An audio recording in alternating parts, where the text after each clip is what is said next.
Hello students, good morning. In the last lecture we discussed about the sequencing model. ठीक है, तो last lecture में हमने discuss किया था सीक्वेंसिंग मॉडल, उसकी basic definition, the general sequencing problem and the algorithm for the sequencing model in which we sequence n number of jobs through two machines. ठीक है, in which the order of the machine is given. तो sequencing model में हमने discuss किया था sequencing technique deal with the problems of preparing optimal timetable for jobs, equipments, people, facilities, services, etc. Short term scheduling को हम कहते हैं कि हमने कुछ पर्टिकुलर जॉब्स के लिए इस तरह से शेड्यूलिंग करनी है कि जो हमारी जॉब्स हैं उनके लिए किस तरह से टाइम टेबल बने जो हमारे टोटल रिसोर्सेज को यूटिलाइज करे और कम से कम टाइम में हम उन जॉब्स को परफॉर्म कर सकें. तो इसके रिगार्डिंग हमने एक प्रॉब्लम डिस्कस की थी जिसको हम कहते हैं the sequencing model for processing n jobs through two machines. तो इस प्रॉब्लम में हमारे पास n नंबर ऑफ जॉब्स हैं, यानी डिफरेंट नंबर ऑफ जॉब्स हैं and these jobs are performed by two machines. और इन जॉब को प्रोसेस करना है और परफॉर्म करना है कितनी मशीन से? दो मशीन से इन ऑर्डर m1 m2, जिनका ऑर्डर क्या होगा m1 m2, यानी कोई भी जॉब पहले m1 में जाएगी उसके बाद वो m2 पे प्रोसेस होगी. ठीक है, तो इसकी एक न्यूमेरिकल प्रॉब्लम, इसकी एल्गोरिथम हमने डिस्कस की थी. हाउ टू सीक्वेंस, हम कैसे सीक्वेंस करते हैं. तो सबसे पहला स्टेप था आपका list the job along with their processing time. जो भी हमारी जॉब्स हैं उनको लिस्ट करते हैं उनकी प्रोसेसिंग टाइम के अकॉर्डिंग मशीन m1 और m2 में. Then examine the least processing time on machine m1 m2. m1 और m2 में जो लीस्ट प्रोसेसिंग टाइम है, शॉर्टेस्ट प्रोसेसिंग टाइम है, उसको सेलेक्ट कर लेते हैं. ठीक है, there are some cases of tie के कुछ केसेस थे कि m1 में टाई हो सकती है, m2 में टाई हो सकती है. तो अगर हमारा जो लीस्ट प्रोसेसिंग टाइम है वो मशीन m1 यानी पहली मशीन में आता है तो उस जॉब को हम स्टार्टिंग से शेड्यूल करते हैं. ठीक है, अपनी सीक्वेंस में स्टार्टिंग से शेड्यूल करेंगे.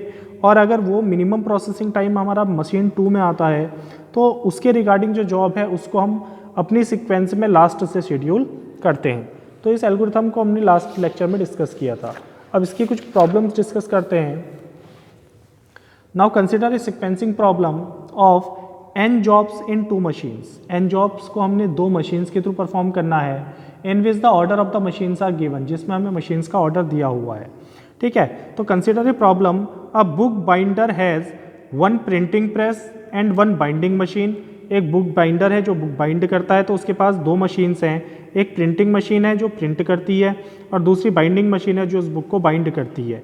And manuscript of 7 different books, और उसमें 7 डिफरेंट बुक्स को क्या करना है? प्रिंट और बाइंड करना है. तो 7 हमारे पास जॉब हो गई. There are 7 different jobs of the similar type, एक ही टाइप की, performed on the two machines, printing machine and the binding machine, जो दो मशीन में हमने परफॉर्म करनी है. The time required for processing और performing printing and binding operation for different books are shown. तो डिफरेंट टाइप की बुक्स को प्रिंटिंग में कितना टाइम लगता है और बाइंडिंग में कितना टाइम लगता है, उनका प्रोसेसिंग टाइम यहाँ पर दिया हुआ है. तो बुक है हमारे पास 7 1 2 7. मशीन m1 में प्रिंटिंग टाइम आपको दिया है कि कितना कितना टाइम लगेगा हर एक बुक को, और मशीन m2 में दिया है कि बाइंडिंग टाइम कितना लगेगा. Now decide the optimum sequence of processing of books in order to minimize the total time required to bring out all the books. तो इन सभी बुक्स को बाइंड करने में और प्रिंट करने में, यानी प्रिंट करने में और बाइंड करने में टोटल जो टाइम लगता है वो कितना टाइम लगेगा, हमने उसके रिस्पेक्ट में मिनिमाइज करने के लिए टाइम को क्या करना है? इसको ऑप्टिमाइज करना है, सीक्वेंस ऑप्टिमम सीक्वेंस बताना है. तो इस केस में हम क्या करते हैं? First of all find the smallest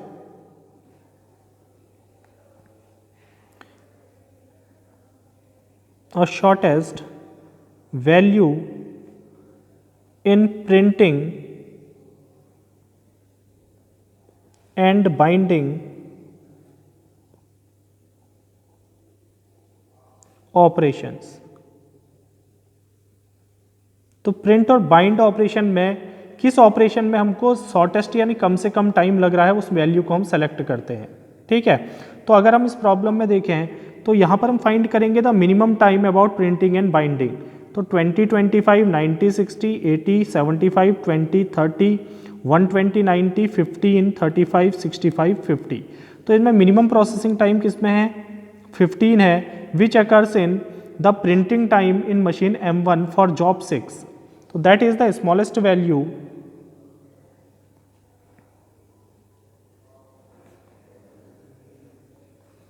is 15 hour on printing in machine M1 for the job 6। यानी बुक 6 के लिए हमारा जो प्रिंटिंग टाइम है वो मिनिमम है सारे टाइम में से, प्रोसेसिंग टाइम में से for book 6 in machine M1। किस में? मशीन M1 में। तो एल्गोरिथम में डिस्कस किया था, अगर मिनिमम टाइम हमारा मशीन M1 में आता है तो हम जो क्यू बनाएंगे या सीक्वेंस बनाएंगे उसमें जॉब को, जो उसके रिगार्डिंग या करस्पॉन्डिंग जॉब है उसको शुरुआत से यानी स्टार्टिंग से हम शेड्यूल करते हैं। So the book 6 is schedule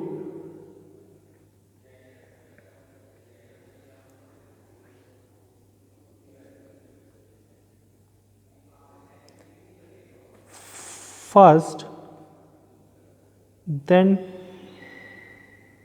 तो सबसे पहले हम किसको शेड्यूल करेंगे? बुक फर्स्ट को शेड्यूल करेंगे। तो हम एक सीक्वेंस बना लेते हैं यहाँ पर शेड्यूलिंग के लिए, जिसमें हमारे पास 7 जॉब्स हैं, 1 2 3 4 5 6 एंड 7। 1 2 3 4 5 6 एंड 7। तो सबसे पहली जो जॉब आएगी प्रोसेस होने के लिए वो प्रिंटिंग के लिए आएगी। तो प्रिंटिंग हमने सबसे पहले करना है, तो यहाँ हम जॉब 6 को सबसे पहले शेड्यूल कर लेंगे। अब इसके बाद हम देखते हैं जिस जॉब को हम शेड्यूल कर लेते हैं उसको या तो हम क्रॉस कर देंगे इस तरह से, या फिर उसके ऊपर आप टिक कर सकते हैं। ठीक है।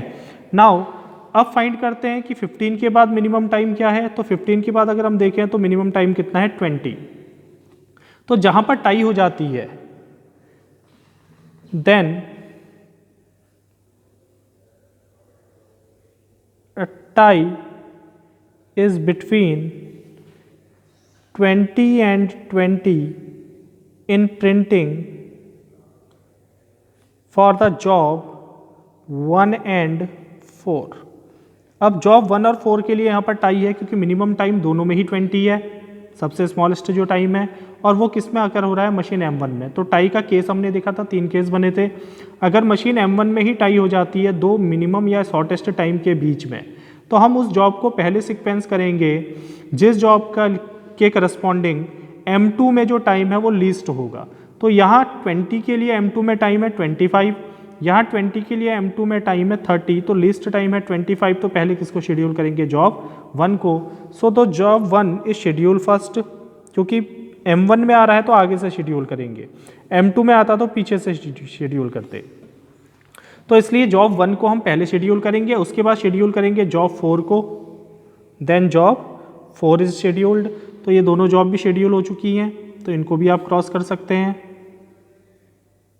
ठीक है। अब बची हुई जो बुक्स हैं, इन बुक्स में मिनिमम टाइम अगर देखते हैं तो 90 60 80 75 120 90 एंड 65 एंड 50। तो मिनिमम टाइम कितना है? 50। The shortest time is 50 occurs in machine M2। और ये शॉर्टेस्ट टाइम किस में अकर हो रहा है? मशीन M2 में अकर हो रहा है फॉर जॉब 7, जॉब 7 के लिए।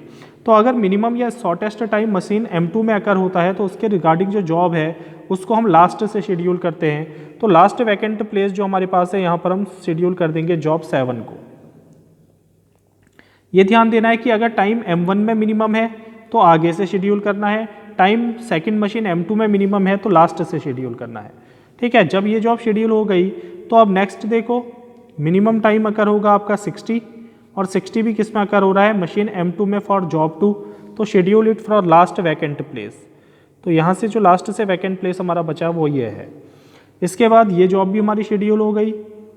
अब हमारे पास 3 और 5 दो जॉब बची हैं, इन दोनों में मिनिमम टाइम देखेंगे तो मिनिमम टाइम है 75, minimum time is 75 and schedule 75 भी किस में अकर हो रहा है? मशीन M2 में। तो इसके रिगार्डिंग जॉब है 3, तो 3 को भी शेड्यूल करोगे कहाँ से? लास्ट से।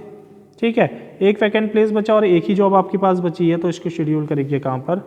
The vacant place. तो इस तरह से हम क्या कर सकते हैं? एक ऑप्टिमल सीक्वेंस बना सकते हैं, एक शेड्यूल बना सकते हैं इन 7 जॉब्स का। अब सबसे पहले जॉब 6 परफॉर्म होगी मशीन 1 में, फिर 1, फिर 4, फिर 5, फिर 3, फिर 2, फिर 7, और इसी सीक्वेंस में मशीन 2 भी ऑपरेट होगी। अब हम सेकंड स्टेप में आते हैं। तो टोटल प्रोसेसिंग टाइम निकालने के लिए हम एक टेबल बना लेते हैं।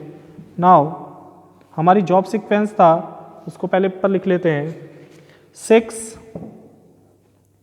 1 then 4 then 5 then 3 then 2 then 7।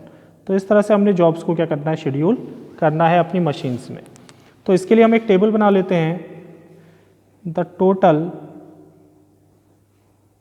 Minimum elapsed time for printing and binding. तो प्रिंटिंग और बाइंडिंग के लिए मिनिमम टाइम अगर बनाएं तो सबसे पहले आ जाएगा बुक, किस बुक के लिए हम उसको डिफाइन कर रहे हैं, ये जॉब हो गई आपकी। देन प्रिंटिंग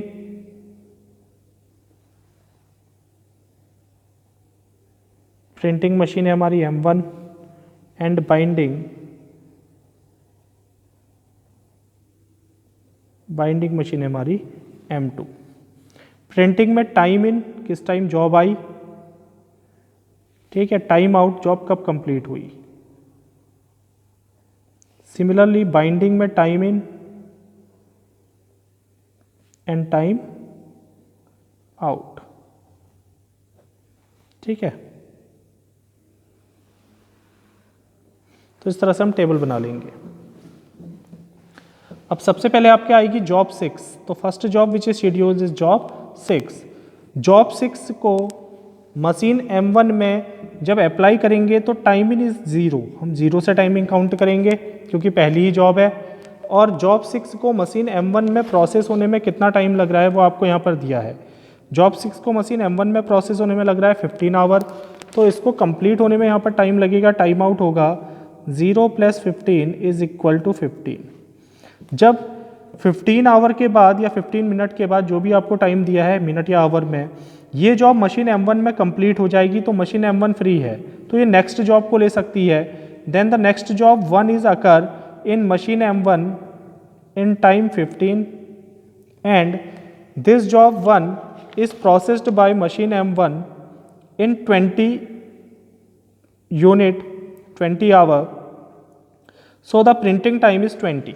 तो इसका प्रिंटिंग टाइम हो जाएगा 20। तो total time is 15 + 20 is equal to 35। तो 35 आवर के बाद ये मशीन फिर से फ्री होगी सेकंड जॉब को परफॉर्म करके। तो अगली जॉब आ जाएगी इसमें जो सीक्वेंस में है जॉब 4। जॉब 4 का टाइम इन होगा 35 and time out is 35+। Job 4 को मशीन M1 में प्रोसेस होने में टाइम लग रहा है 20 मिनट। तो यहाँ पर भी ऐड कर लेंगे total time 20, then the total time is 55, ठीक है। 4 जॉब जब कंप्लीट हो जाएगी तो 5th जॉब मशीन M1 में आ जाएगी। 5th जॉब का टाइम इन होगा 55 and time out is 55+।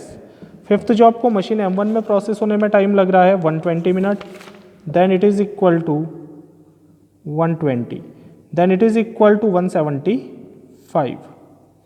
Next job है 5 के बाद जॉब 3। जॉब 3 को का टाइम इन होगा 175 और टाइम आउट हो जाएगा 175+। तो इसको टाइम लगेगा यहाँ पर 3।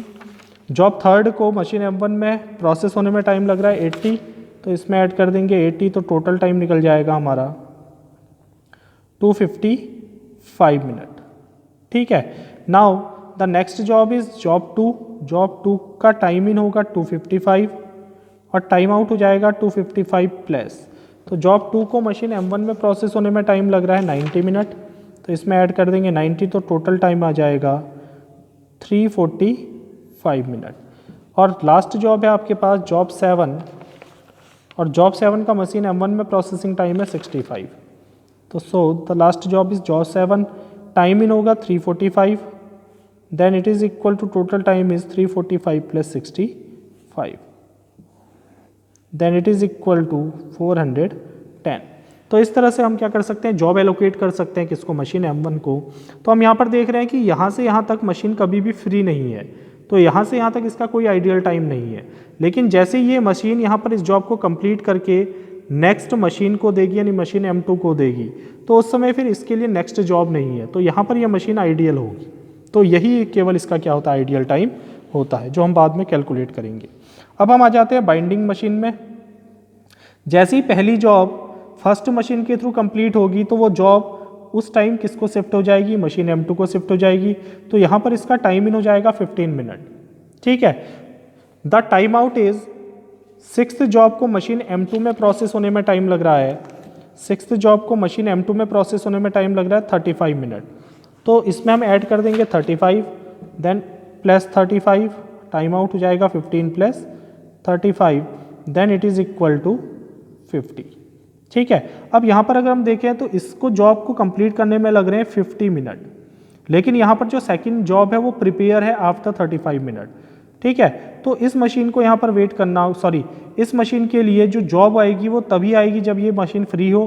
तो this job is in the Q, ये जॉब क्या करेगी, वेट करेगी मशीन 2 के फ्री होने का, और जैसी मशीन 2 50 मिनट के बाद फ्री होगी तो ये जॉब का टाइम इन उस टाइम हम डिफाइन करेंगे। उतने देर तक मशीन वेट नहीं कर रही है, जॉब वेट कर रही है क्यू में, ठीक है, अपनी बारी का, यानी मशीन 2 के फ्री होने का। तो यहाँ पर हम जब भी कंपेयर करते हैं तो इस टाइम और इस टाइम को कंपेयर करते हैं, इन दोनों में जो भी टाइम ज़्यादा होगा वो टाइम इन होगा, ठीक है। तो यहाँ पर जो टाइम है 50 वो किसके लिए टाइम इन होगा, अगली जॉब के लिए। फर्स्ट जॉब को मशीन M2 में कंप्लीट होने में टाइम लग रहा है,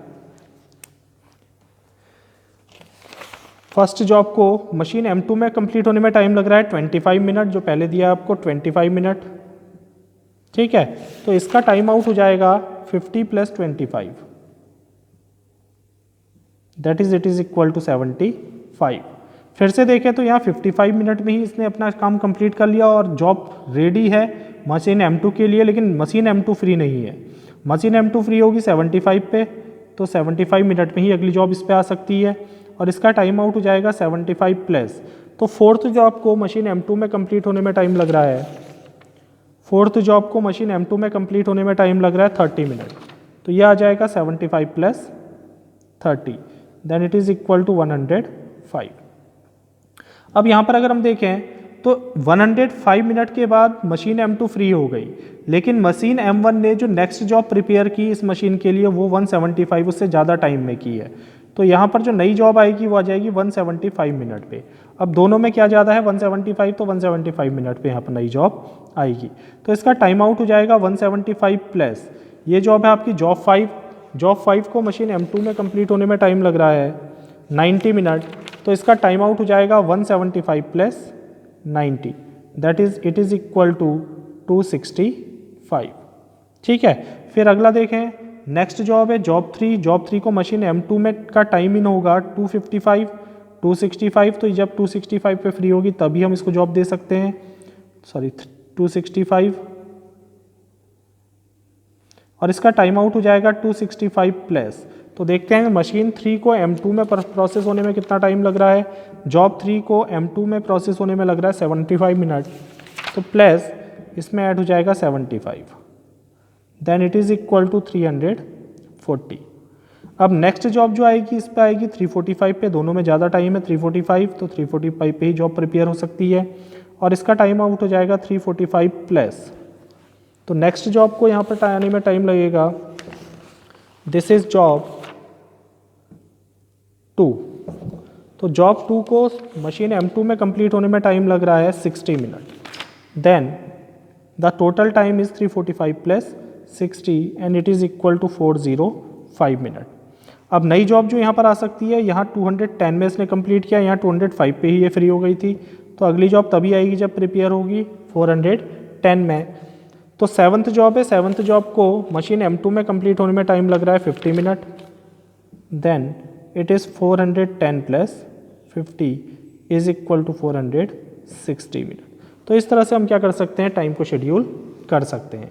now if you have to find the ideal time, total time, अगर मैं निकालता हूँ total minimum eligible time,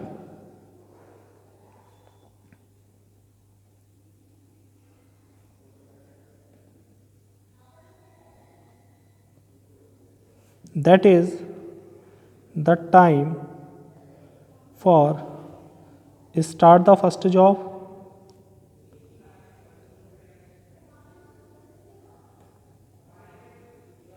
in M1 and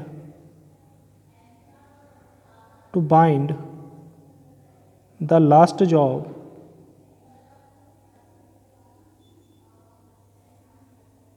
in M2। तो पहली जॉब जो 6th जॉब थी इसको प्रिंट होने में यानी स्टार्ट होने में और लास्ट जॉब को फिनिश होने में जो टाइम लग रहा है उसको हम इलिप्स्ड टाइम कहते हैं। And this total time is 460 minute. तो ये आ जाएगा 460 मिनट या आवर, जो भी आपके पास यूनिट आपको दी है। ठीक है, now we have to find the ideal time for, हमसे पूछा जाता है ideal time for printing, that is machine M1। तो मशीन M1 में जो आइडियल टाइम है प्रिंटिंग का, यानी हमारी मशीन M1 फ्री कब रही, आइडियल कब रही, वेट कब किया, तो मशीन M1 कभी भी फ्री नहीं थी यहाँ से लेके यहाँ तक।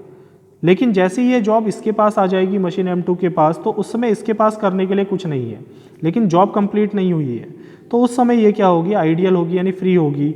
And it is equal to 460 minus 110, that is for 50 minutes.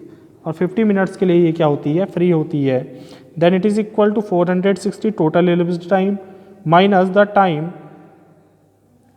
Taken by the machine M1 to finish the last job, then it is equal to 50 hour. इतने टाइम के लिए मशीन आइडियल रहेगी।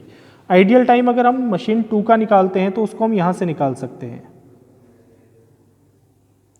Ideal time for machine 2।